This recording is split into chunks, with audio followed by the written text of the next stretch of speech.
Hello বন্ধুরা, তো দেখো আমার শিবরাত্রিতে শিবের মাথায় জল ঢালা হয়ে গেছে।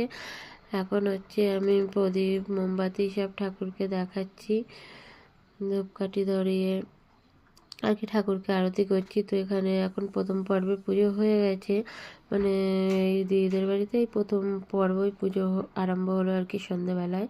তো আমি তো সকালবেলা একবার জল ঢালা হয়ে গেছে, আমার হিসাব মতন এই দ্বিতীয় প্রহরের আমি জল ঢাললাম। তো এখন পুজো শেষ হয়ে গেছে, এখন প্রসাদ টসাদ নিয়ে তারপরে বাড়ি চলে যাব।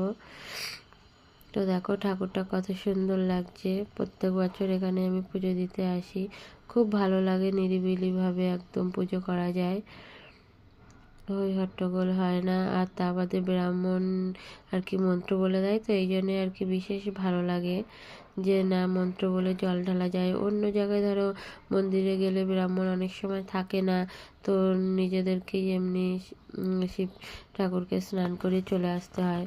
তো সেই জন্য এখানে বেশ ভালোই লাগে আমার পুজো দিতে।